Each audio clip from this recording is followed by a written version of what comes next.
De vez em quando eu conto uma história famosa aqui para vocês, e você já ouviu ela outras vezes, mas só para ilustrar, eu acho que a gente pode repetir. Essa é uma história que já deve ter acontecido com alguém que está aqui sentado. Eu não lembro se já aconteceu comigo desse jeito, mas já aconteceu com muita gente, da gente precisar de uma vaga para estacionar e não encontrar. Em alguns momentos isso é muito frustrante, precisar estacionar. E eu confesso a você que eu já fiz uma oração, aliás, já fiz várias vezes a oração: Senhor, me ajuda. O Senhor sabe onde tem uma vaga, me mostra. Não, o Senhor conhece, o Senhor está vendo por cima o estacionamento. E sabe quando tem épocas do ano em que o estacionamento do shopping está super lotado, o estacionamento de algum lugar que você vai está insuportável, você precisa, aquele tempo, né? Você tem uma pressa. E algumas pessoas contam que fizeram essa oração, mas fizeram uma oração querendo trocar uma coisa com Deus, querendo barganhar com Ele. Senhor, se o Senhor me ajudar a achar uma vaga, ou em outros casos, se o Senhor me ajudar a passar nesse concurso, se o Senhor fizer isso por mim. E em geral essa oração, quando você coloca se o Senhor fizer, significa que você está disposto a pegar alguma coisa sua e entregar a Ele. E a oração vai em geral assim: se o Senhor me ajudar a achar uma vaga, eu prometo que eu vou ser muito mais fiel na igreja. Eu vou me inscrever para o ministério, eu vou me ajudar naquele pessoal lá que fica na recepção, eu vou ajudar nas crianças, eu vou me envolver mais na igreja. Eu prometo que eu vou ser mais assíduo, não vou perder nenhum culto, vou estar em todos que eu puder. E nessa expressão a gente está dizendo: o Senhor não quer isso da gente, não é isso que o Senhor quer de mim, então eu vou te dar, eu vou te entregar, mas primeiro faz uma coisa por mim. Essa é a receita de praticamente todas as religiões que você conhece. A maioria das religiões, ela traz consigo esse princípio de que o Deus que você está pedindo alguma coisa, Ele pode fazer algo por você, mas você tem que fazer um sacrifício para Ele, ou de volta, ou até antes. Então primeiro eu entrego algumas coisas, eu faço sacrifício, Ele me dá.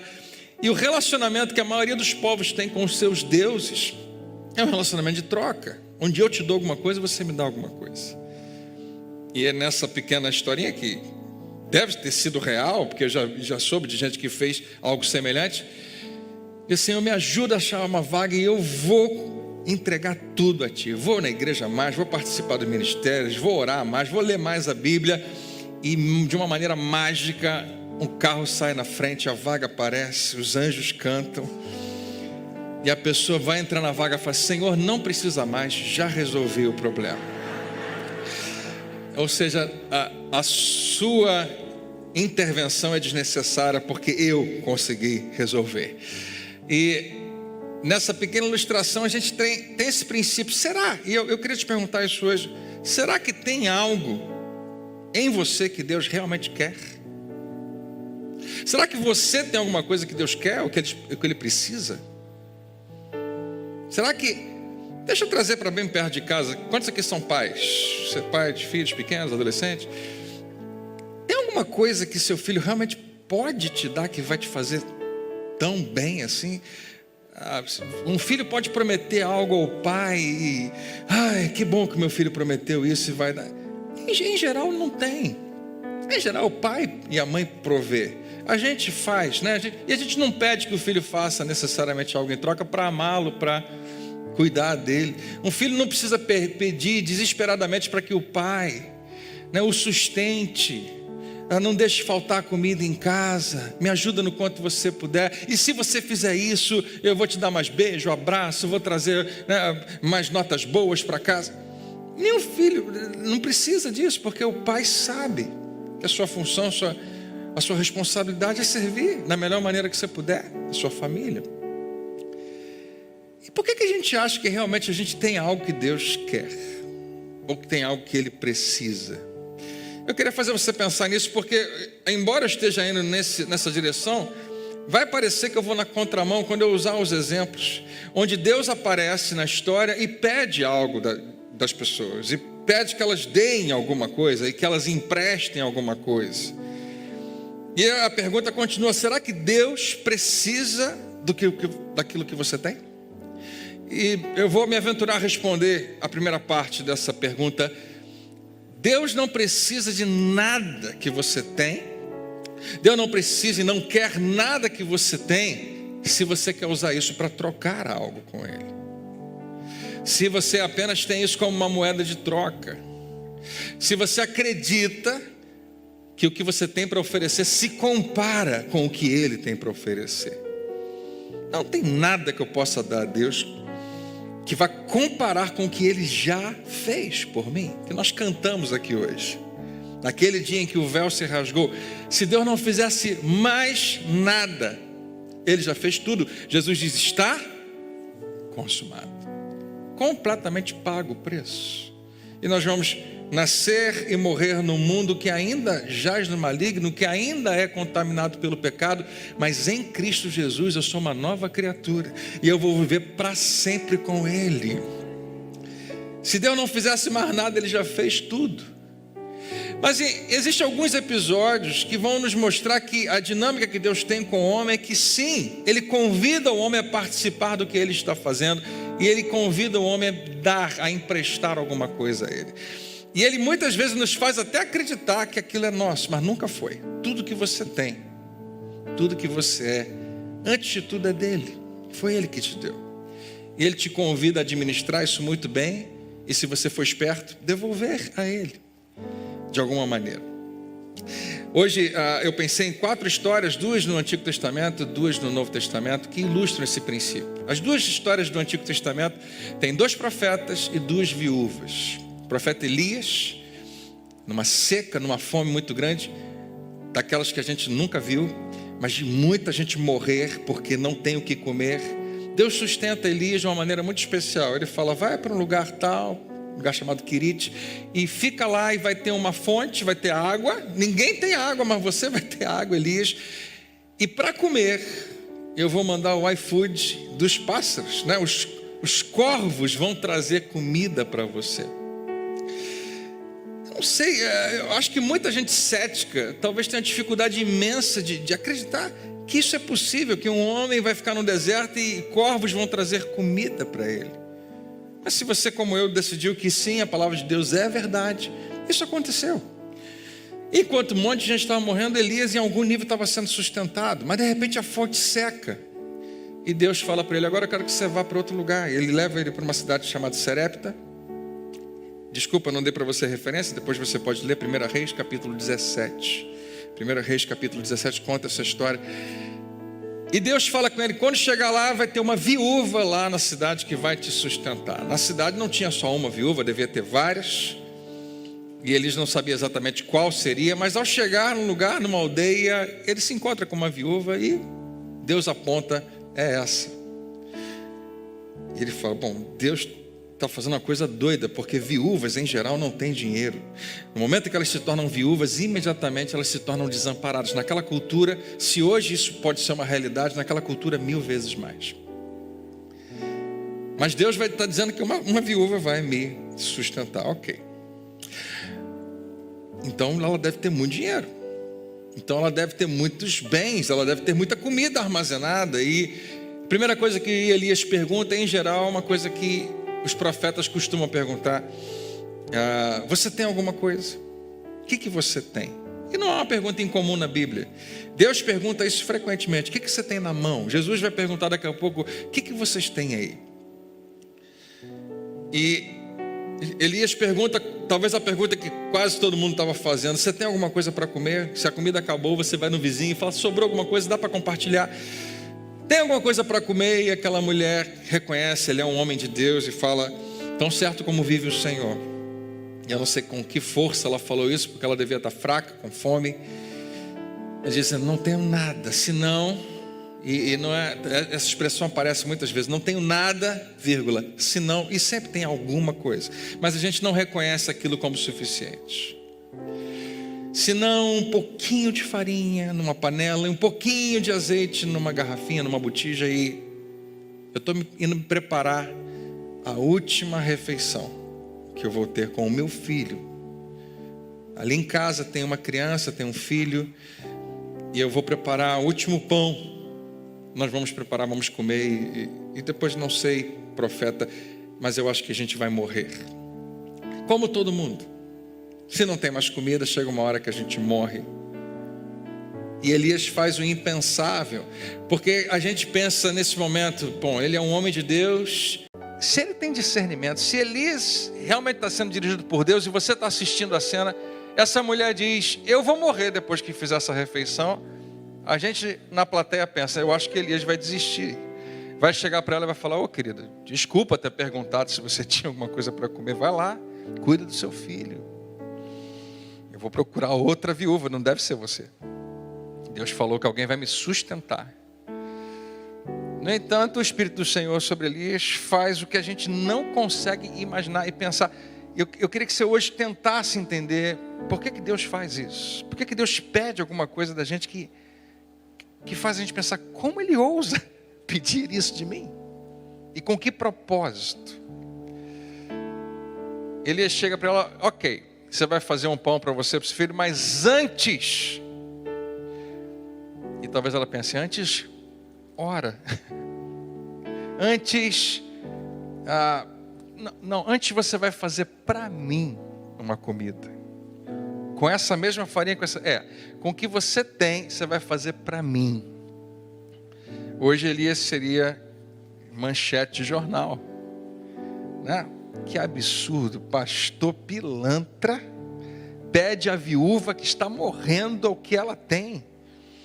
Só pode ser isso, esse Elias é um estelionatário, seja o que for que você quiser imaginar. O que ele está querendo? E a gente às vezes perde nesse conceito, e por favor não me interprete mal, eu sei que muita coisa errada é feita por aí, mas nesse cenário, Elias era o homem de Deus. Em outras palavras, ele era a representação de Deus.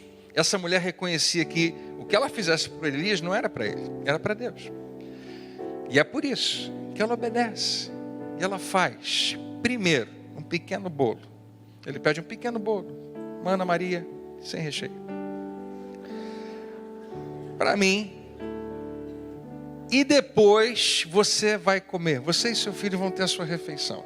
E ele não termina, ele fala, e eu quero declarar sobre a sua casa, que não vai faltar mais farinha na sua panela, e não vai faltar mais azeite na sua botija, até o dia que o Senhor fizer chover sobre a terra.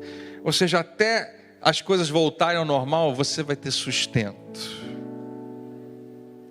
E até agora, o milagre não aconteceu, porque essa mulher poderia muito bem dizer, meu senhor, o senhor não entendeu o que eu falei? Não tem como. Eu não posso fazer para você primeiro. Eu até posso, mas a gente vai morrer. Mas porque ela simplesmente obedece aquela direção. E o princípio aqui é o seguinte. Deus, Ele quer alguma coisa de você. Tem alguma coisa que você tem que Ele queira? Nesse cenário, Deus estava querendo alguma coisa dessa mulher? Deus queria que ela simplesmente alimentasse o profeta? Ou você percebeu que Deus tinha um plano para ela? E Deus queria alguma coisa não dela, mas para ela. Que Deus não queria tirar nada dela, mas tinha algo a oferecê-la. Quando a gente começar a aumentar o nosso entendimento de quem Deus é, talvez a gente seja finalmente liberto dessa mentalidade de que Deus quer tirar alguma coisa de mim. Deixa eu dizer para você, Deus nunca quis, Ele nunca vai querer tirar nada de você, mas Ele tem muito para acrescentar a você. E em geral, a maneira como Ele age é descobrindo se você está disposto a oferecer o que você tem para que Ele possa multiplicar. Isso não vai acontecer somente nesse episódio. A Bíblia diz que aconteceu exatamente isso, nunca mais, de uma maneira milagrosa. Ninguém sabe explicar. A panela produzia farinha por conta própria, ela se multiplicava ali dentro, nunca mais faltou, e o azeite nunca mais faltou. Quantos creem que isso realmente aconteceu? A gente não vê isso acontecer hoje dessa maneira, mas talvez tenha algumas donas de casa aqui que não sabem explicar a multiplicação que Deus já fez na sua casa. E é milagroso, é sobrenatural, a gente não tem uma explicação. Alguns anos depois, o sucessor de Elias, Eliseu, é surpreendido por uma viúva que chega onde ele está e diz: o meu marido morreu. Ela tinha acabado de ficar viúva e ele trabalhava para vocês, para os profetas, e agora eu não sei o que vai ser, porque o credor chegou lá em casa. 2 Reis capítulo 4, e ele está próximo de levar, o cobrador vai levar os meus filhos como escravos. Nós não temos dinheiro, nós não temos nada. Você não tem nada, não tem nada. Só tem um pouquinho de azeite em casa. Okay. E não é interessante que a pergunta de Eliseu é essa: o que você tem? Porque ele só vai trabalhar com o que você tem. E a gente fala isso repetidamente, mas é legal lembrar você: Deus nunca te pediu e nunca vai te pedir o que você não tem. E seria muito importante a gente parar de ficar olhando para aquilo que a gente não tem e começar a olhar para aquilo que a gente tem, porque se você tem, foi Ele que te deu. E é hora de você começar a ser grato, valorizar aquilo que você tem e dizer: Senhor, como isso pode ser usado? Só um pouquinho de azeite. E Eliseu faz um negócio também que a gente nunca viu antes, não tem precedente, a gente não sabe de onde ele tirou isso, mas com certeza o Espírito que deu esse discernimento e falou: vai na vizinhança toda, vê quantos potes você tem em casa, se você encontrou, vai na vizinhança, quem tiver pote, pede emprestado. E você vai vendo mais uma vez esse princípio de Deus querer coisas emprestadas. Será que Deus quer tirar alguma coisa de mim? Pede aí quantos potes você tiver, e quando você tiver recolhido todos, pega a garrafinha do azeite, a botija, e começa a derramar sobre o pote para encher o pote. O que na cabeça daquela viúva não fazia o menor sentido, na minha e na sua também não. Uma garrafinha com alguns ml de azeite não vai encher um pote, não vai encher um galão, sei lá quais eram os tamanhos dos potes. Você vai colocar o azeite, vai ficar um pouquinho lá no fundo e vai acabar. E a garrafa vai lá pingar as últimas gotinhas de azeite e pronto. Eliseu falou: não, manda ver nesse azeite aí, joga ele. E a gente não sabe dizer como, mas o azeite continuava caindo, e caindo, e caindo, e caindo. E o pote ia enchendo, e enchendo, ninguém sabe explicar. E por que a gente quer tanto às vezes explicar? Por que a gente precisa tanto de uma explicação e de que Deus nos faça entender como Ele faz as coisas? Ele não se deu o trabalho de dizer como isso aconteceu. Mas quando o azeite chegou na borda, ela pegou um outro pote, maravilhada. E o outro pote era maior, e o azeite continuava fluindo. E traz mais um, e traz mais um. E a sua casa está enchendo de potes cheios de azeite. E enquanto tem uma vasilha vazia, o azeite continua fluindo. E a Bíblia diz que chega uma hora que ela pergunta para o filho: tem mais algum? Traz mais um, traz o próximo pote. E um dos filhos diz: não tem mais. Todos que a gente recolheu já estão sendo usados, já estão cheios. É verdade, é mesmo? Então só vão ser 354 potes. Não tem mais nenhum. Da onde veio esse azeite todo? A resposta é só uma: veio de Deus, veio da sua mão provedora, veio de algo que Ele pode fazer na vida de qualquer um que confia e obedece a Ele, confia nele e obedece. Mas não teria acontecido, essa história nunca seria conhecida se essa mulher dissesse: eu não tenho nada e nada mesmo. Deus trabalha com o que você tem. A minha pergunta é: Deus quer tirar alguma coisa de você? No final dessa história, a Bíblia diz que a mulher vendeu, ou Elias dá essa ordem para ela: vende esse azeite, paga todas as suas dívidas. Interessante, isso vem primeiro. E depois vive do resto, você e seus filhos. E assim aconteceu. Todo mundo queria azeite, ninguém tinha. Ela podia vender até no preço que ela quisesse. Quando Jesus entra em cena, Ele ministra, Ele prega, Ele ensina, Ele cura. E a gente falou nas últimas 8 semanas sobre como Jesus curava as pessoas e como isso era uma manifestação da vontade de Deus. Mas Ele também fazia multiplicação. A gente vê isso acontecendo de uma maneira muito parecida. Jesus pede emprestado a Pedro o seu barco para ensinar traz um pouquinho o barco para cá, você deixa eu usar ele de púlpito, e Pedro deixa, e Jesus mais uma vez mostra essa característica de pedir alguma coisa. Você pode me dar um pouquinho do que você tem? E em geral isso incomoda a maioria das pessoas, incomoda a mim às vezes, incomoda você às vezes. Por que Deus está querendo alguma coisa de mim? Por que Ele pede que eu dê a Ele mais tempo? Por que esse talento que Ele me deu eu não posso usar só no meu trabalho? Ele quer que eu use para Ele também. Talvez você não pense assim, mas lá no inconsciente tem algo que trava a gente. Por que Deus quer que eu me estique um pouco mais?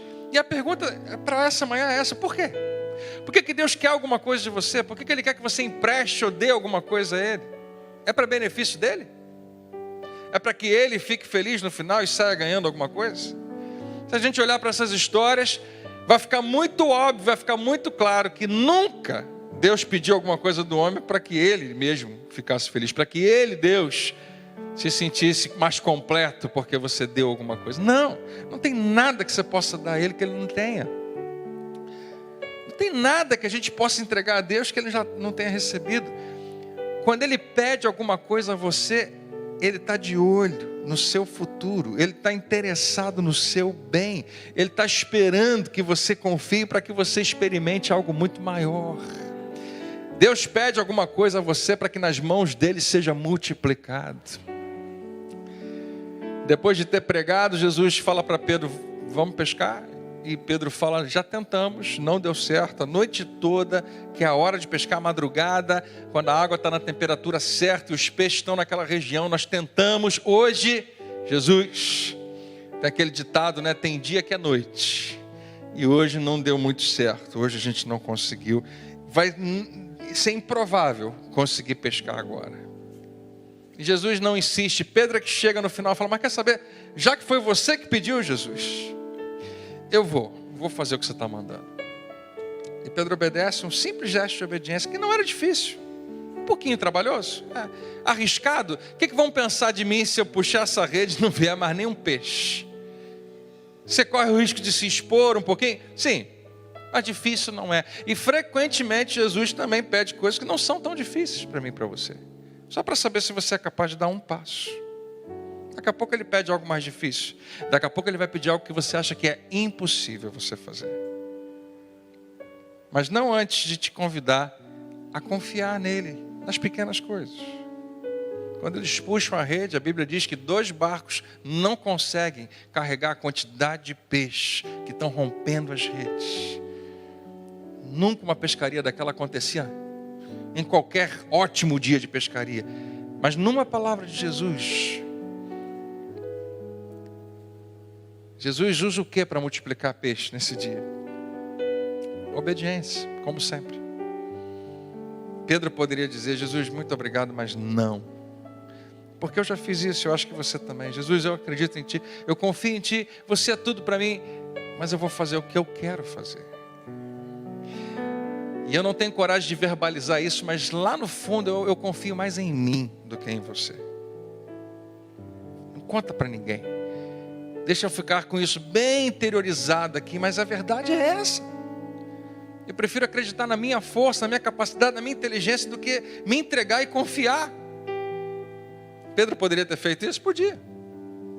E talvez fosse o último versículo sobre Pedro, porque ele teria dito não a Deus. Mas Pedro disse sim. E Jesus chega para ele e fala: vamos comigo, vamos mudar o mundo. Você vai ser pescador de homens agora. E Pedro começa a viver a maior aventura da sua vida, sem ter ideia do que tudo aquilo significava. Sem imaginar que 2000 anos depois o nome dele ia estar sendo citado aqui. E o mundo praticamente inteiro ia conhecê-lo. Ele não fazia ideia do que estava do outro lado, de simplesmente dizer sim, Senhor, e emprestar alguma coisa a Ele, dar alguma coisa a Ele e obedecer a uma direção. E no ministério de Jesus, Pedro vai participando de milagres sensacionais. Ele é o único que pode dizer que acompanhou Jesus sobre as águas.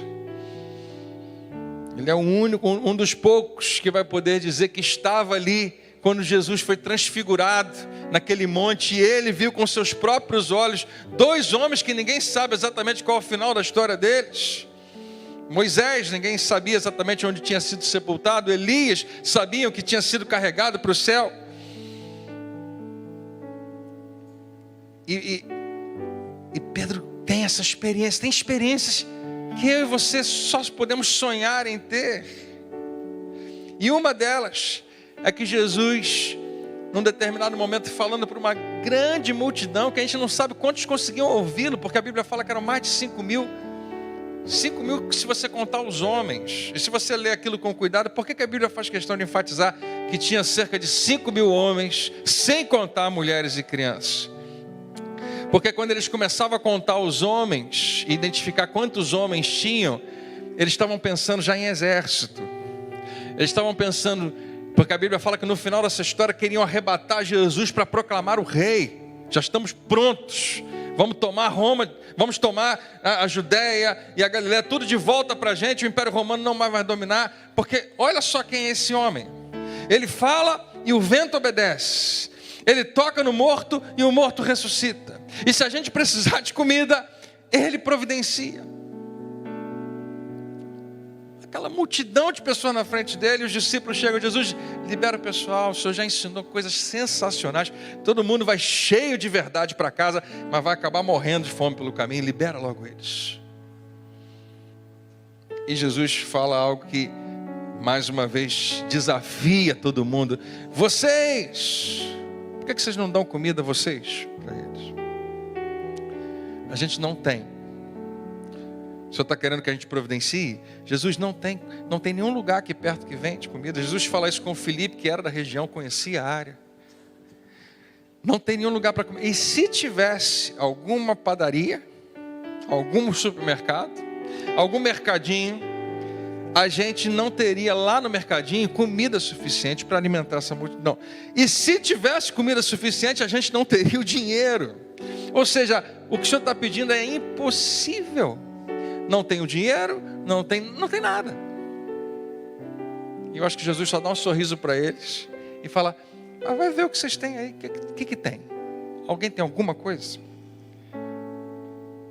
E se algum deles, se algum discípulo ele fosse esperto, a Bíblia não relata, porque não devia ter. Porque a Bíblia falava o tempo todo como eles nunca conseguiam enxergar como Jesus. Mas se algum discípulo fosse esperto, ele ia pensar, opa, Jesus está pedindo alguma coisa porque Ele quer fazer alguma coisa. Porque Ele faz isso o tempo todo. Vai ver o que vocês têm. Opa, isso são palavras mágicas que Jesus usa. O que você tem? Eles botam a mão na bolsa e procuram nas bolsas, sacola. Vão perguntar para o pessoal. E se alguém tinha alguma coisa, já tinha comido. Já tinha passado muito tempo. Mas um deles volta, olha, tem um rapazinho aí. Estava escondido, a gente conseguiu achar. Capturamos, trouxemos até aqui. Tem um lanchinho, ele tem 5 pães, 2 peixes. Essa expressão nunca mais foi a mesma de lá para cá. 5 pães e 2 peixes. Até então, naquele dia, eram só 2 números. Para mim e para você hoje significa muito mais. 5 pães, 2 peixes.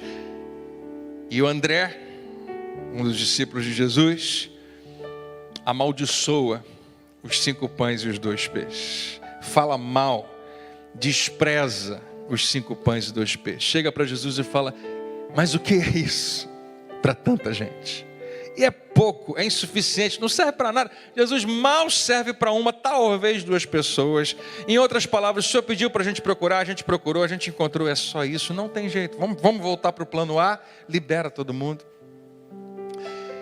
E aí Jesus diz assim, me dá. Coloca nas minhas mãos. Mais uma vez, se alguém esperto estivesse observando Jesus em ação, ia perceber, ele vai fazer alguma coisa. Porque sempre que ele pede alguma coisa, e ele pega essas coisas e entregam para ele, alguma coisa acontece. Não sei se tinha algum. Todos eles talvez estivessem céticos. 5 pães e 2 peixes. Se Jesus fizer um malabarismo, disser umas palavras mágicas, talvez ele consiga alimentar 2 dúzias de pessoas, mas a gente está falando de milhares e milhares e milhares que a gente não consegue ver o fim de tanta gente. Vai precisar de um milagre que a gente nunca viu antes. E a gente acredita em você, Jesus, mas menos, né? Me dá. E a Bíblia diz que Jesus faz 2 coisas com os pães e peixes. Ele quando ele ergue, antes de partir ele faz duas coisas. Ele agradece e ele abençoa. Então diga comigo, agradece e abençoa. Nessa manhã o que eu peço, o que eu acredito que o Espírito está querendo nos comunicar, é que você pode ser... Eu acho que uma revolução pode acontecer na sua vida quando você começar a perceber o que Deus já te deu. Quando você começar a lembrar o que já está nas suas mãos. Ninguém aqui escapa disso e eu também não. Nós vivemos olhando para o que a gente não tem. E frequentemente Deus nos convida a perguntar o que você tem. O que já está nas suas mãos. Porque eu posso usar isso. E Ele pode. E Ele agradece. E nesse gesto Ele me ensina e te ensina. Seja o que for que você tem, não despreze. A outra coisa que Ele faz, Ele abençoa. Ele fala bem. Ao contrário de André, que falou não serve para nada, Jesus diz, é bom, é útil, vai dar certo, vai funcionar. E Ele parte, e Ele entrega. Para os discípulos, eles partem e distribuem. As pessoas partem e distribuem. Enquanto alguém está partindo e distribuindo, todo mundo come. 5.000 homens, mais talvez 6.000 mulheres e mais não sei quantas crianças, não sei quantos. Milhares de pessoas. Se você acredita que isso é verdade, a Bíblia diz que todos comeram e se fartaram. Eu sei que você está pensando em fazer isso daqui a pouco. Mas naquele momento, ninguém podia imaginar um milagre dessa dimensão. E sobraram 12 cestos cheios de pão. Para que sobra tanto pão assim? Eu acho que Jesus está querendo dizer, qual grande é o nosso Deus. Como Ele vai muito além do teu entendimento, se você resolver confiar nele. Então a minha pergunta para você hoje, a primeira pergunta que eu fiz, tem alguma coisa que você tem que Deus queira? E a resposta é não. Mas tem alguma coisa que você tem que você precisa dar a Ele porque Ele quer usar para multiplicar na sua vida? E a resposta sempre é sim. Tem sempre alguma coisa que você tem. Eu não estou falando de dinheiro, talvez em alguns casos seja. Você está desesperado com como é que vai ser para pagar as contas, como é que vai ser... Então você deseja muito que Deus esteja envolvido na sua vida financeira. Você ora dizendo, Senhor, por favor, faz alguma coisa. E talvez Deus esteja perguntando, o que você tem? Que tal você usar o seu dinheiro como eu estou sugerindo, ao invés de como você acredita que funciona? Mas talvez não seja isso. Talvez seja alguma coisa que Deus te deu, que é um talento que você tem, uma habilidade que você tem. Talvez seja alguma coisa que você tem e todo mundo tem, que é uma voz, mas que precisa alcançar a vida de alguém que ainda não foi alcançada. E às vezes bastava você, né? O que o senhor quer que eu use? Você pode me dar 1 minuto do seu WhatsApp? Pega aí, liga para fulano de tal, deixa uma mensagem ali. E você está dando algo a Deus. Seja o que for. Seja o que for. E para cada um de nós Ele pode pedir algo diferente. Mas a pergunta continua sendo, o que você tem? E se você colocar na minha mão, você está preparado para ver isso multiplicado, para ver isso se transformar em algo muito maior? Porque essa aliança que eu tenho com você, essa nossa associação divina, o fato da gente estar junto um com o outro, significa que você faz parte de algo infinitamente maior do que você mesmo. E você talvez ainda não tenha percebido. Nessa manhã eu oro para que o Espírito Santo nos dê uma visão um pouco mais larga de quem nós somos no reino de Deus, de como Deus deseja usar aquilo que Ele já te deu para teu benefício. Deus não quer nada de você, Ele quer muito para você. Deus não quer tirar qualquer coisa de você, Ele quer acrescentar mais e mais na sua vida. Mas são aqueles que se dispõem a dizer, sim Senhor, está aqui, o que o Senhor quer? E entregar a Ele, seja o que for. E talvez seja um gesto de obediência. E quando a gente levantar daqui 1 minuto para orar, eu sempre lembro você, se você quer uma mudança na sua casa, na sua família, talvez seja isso que Deus esteja pedindo de você. Você pode me dar a sua obediência, você pode se render propriamente para que eu mude você, porque você quer que a sua esposa mude, mas eu quero primeiro mudar você, e você vai ver como tudo vai mudar. Você quer que o seu marido mude, mas se você permitir que eu mude você, você vai enxergar toda a vida de maneira diferente. Você vai enxergar toda a sua casa de uma maneira nova. Você vai responder diferente, você vai reagir diferente. Deixa eu mudar você. E em geral a gente diz não para Deus. A gente diz sim na igreja. Sim, Senhor, eis-me aqui, transforma a minha vida. Então você vai mudar isso aqui. Você vai mudar a maneira como você responde, como você fala, como você reage. Sim, Senhor, e volta para casa. Não, Senhor, de jeito nenhum, vou continuar do mesmo jeito. E é no pequeno gesto de obediência que a nossa história muda completamente. Aquela viúva ia morrer naquele dia, ou em alguns dias, mas ela sobreviveu para contar a história para a gente. A outra viúva ia ter os seus 2 filhos levados como escravos, mas agora ela pagou todas as dívidas e está vivendo bem. Pedro não fazia ideia. Você quer o meu barco emprestado? Ok. Não sei porque que você quer, mas ok. O Senhor está pedindo para eu lançar a rede, eu vou obedecer porque é você, Jesus. Mas possivelmente hoje esse nosso relacionamento encerra, porque eu tenho mais o que fazer. Ele não fazia ideia como tudo ia ser diferente. Um gesto, que talvez você saiba melhor do que eu qual é na sua vida. Um gesto de entrega, de obediência, transforma completamente a nossa vida, a nossa história. E a minha oração hoje junto com você é que assim aconteça. A Bíblia diz que nós somos colaboradores de Deus. Ele está operando, você coopera com Ele. Você recebe essa palavra hoje? Vamos ficar de pé para a gente orar? Deus é bom.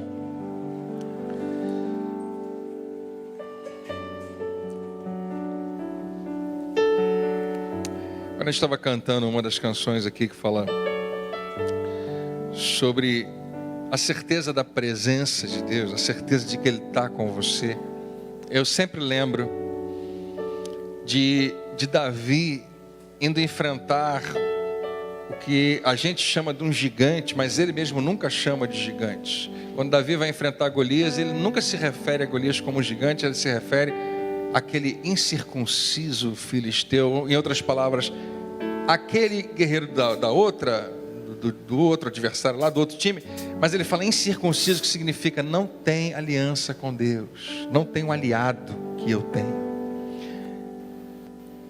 Davi enxergava Golias vindo em desvantagem. Está vindo contra mim e não faz ideia que está vindo contra Deus. É incrível como é que um exército de Israel inteiro não conseguiu enxergar isso. Isso tem que abrir os nossos olhos. Olha o exército dos filisteus descendo. Os filhos teus. Essa piada estava devendo um tempão já. Para pensar, isso tem que abrir nossos olhos. Eu acredito que a maioria de nós tem dificuldade de enxergar, porque um exército inteiro de um povo que tinha aliança com Deus esqueceu que tinha aliança com Deus. Precisou um rapaz que tinha um pouquinho mais de sensibilidade, que talvez falasse com Deus com mais frequência, da idade do Guilherme, assim mais ou menos, 14 anos, 15, sei lá. Precisou dele chegar e dizer: quem esse cara pensa que é? Davi, você viu quem ele é? A Bíblia descreve ele, não é? A lança dele, o capacete, tudo. É um cara, é uma máquina. Já matou um monte. Quando Davi desce para o campo de batalha, Golias fala: você vai ser mais um. E mais um, e bem fácil, porque é um garoto. Eu amo esse discurso, porque Davi fala: você não faz ideia do que você fez. Ele fala assim: você afrontou os exércitos do Deus vivo. Você mexeu com gente que tem aliança com Deus. Rapaz, é como se Davi chegasse: você não faz ideia como você está em desvantagem. Quem é o teu aliado, Golias? Quem tem aliança com você? Quem vai vir junto com você para essa batalha? Eu sei com quem eu vou. Quantos aqui sabem com quem você está indo para a batalha? Tem consciência da presença dele? Essa história é tão fascinante. Ela não acontece todo dia, ela não acontece toda hora, nem figurativamente na nossa vida, mas é uma história fascinante. Mas eu nunca esqueço de que quando Saul fica sabendo que um rapaz está pronto para descer no campo de batalha, ele manda chamar e Davi vai até ele. Fala, meu filho. Quando Davi entra, Saul dá aquela desanimada, é um garoto. Ele fala, peraí, Saul. Deus já me livrou de um urso, Deus já me livrou de um leão. Veio mesmo um urso grande, um leão grande para arrebatar as minhas ovelhas lá. Eu fui lá em cima e matei. E eu tenho certeza que não foi eu, foi Deus. Foi Deus que fez. Ele faz de novo. Deus fez antes, Ele faz outra vez. Sabe uma coisa que eu sei a teu respeito? Eu sei que Deus já fez alguma coisa na sua vida. E eu sei que muitas vezes você tem dificuldade de lembrar do que Ele já fez, mas Ele já fez. E existe uma força, existe um poder quando a gente lembra que Ele fez. Existe algo que precisa ser renovado dentro da gente quando a gente lembra o que Deus já fez, olha o que Ele já me deu.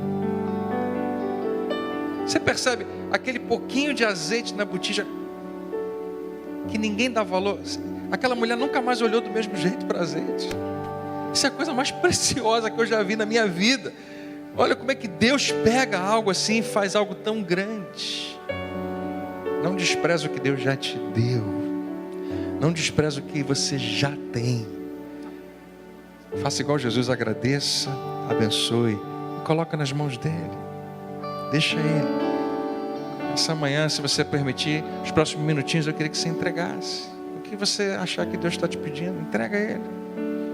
Nessa disposição de dizer, Senhor, eu acho que é muito melhor na tua mão do que na minha. Eu acho que o Senhor é muito mais inteligente para administrar essa parte da minha vida e todas as partes da minha vida. A gente pode fazer essa oração? Ela não precisa demorar, ela pode ter 1 minuto, mas ela precisa ser sincera. Eu queria que você falasse com Deus de verdade. Ele está aqui nesse lugar. E você confiasse nele. Pai, em nome de Jesus, nós cremos no teu poder, nós cremos no teu amor. Nessa manhã nós fomos lembrados de como o Senhor opera, que o Senhor nos convida a cooperar, a participar também. O Senhor, enquanto esteve aqui na terra, no seu ministério, no ministério de Jesus Cristo, Ele convidava as pessoas a participarem. E Ele frequentemente perguntava, o que você tem, o que você pode dar? Nunca é para tirar algo de nós, é porque o Senhor quer acrescentar muito mais. Então nós queremos, meu Pai, aproveitar essa oportunidade de entregar. Eu quero te entregar, Senhor, mais do que é precioso para mim. O meu tempo é tão precioso, eu quero entregar meu tempo a Ti, Senhor. Porque o Senhor vale muito mais do que as outras coisas todas que eu tenho dedicado o meu tempo. Eu quero te entregar meus talentos, Tu és o Deus, Criador de todas as coisas, o Rei do universo. O que eu posso fazer se não te entregar completamente? Eu quero te entregar as minhas mãos, Senhor, e permitir que elas sejam usadas para a Tua glória. Eu quero te entregar os meus olhos, eu quero te entregar os meus pés, os meus ouvidos. Eu quero te entregar os meus talentos e os meus recursos. Eu quero colocar nas Tuas mãos, porque nas Tuas mãos tudo isso faz muito mais do que faz na minha vida. Faz essa pequena oração a Ele de entrega. Jesus, quem sou eu diante de Ti? Tu és muito maior e eu me rendo a Ti completamente. Eu quero entregar a Ti. Eu não vou ficar administrando o que o Senhor faz muito melhor, o que o Senhor administra muito melhor, eu entrego a Ti. Eu não consigo multiplicar pães e peixes, mas eu posso pegar e colocar nas Tuas mãos o que eu considero insuficiente. O Senhor transforma em mais que suficiente. Senhor, nós Te damos toda a glória nessa manhã. Você fez a sua oração, não deixe de fazer uma oração sincera, dizendo, Senhor, aqui está, eu quero entregar minha vida, eu quero entregar meu tempo, eu quero entregar a primeira parte das minhas finanças, eu quero Te entregar a primeira hora do meu dia, eu quero Te entregar, e não apenas dizer que eu vou entregar, de fato, colocar o Senhor em primeiro lugar, fazer primeiro para Ti e ver que o Senhor faz muito mais por mim. Obrigado. Recebe toda a honra, recebe toda a glória, tudo que é em nós. Bendigo o Teu nome, em nome de Jesus. Você pode fazer um barulho de louvor ao nosso Deus, porque Ele é bom. Aleluia.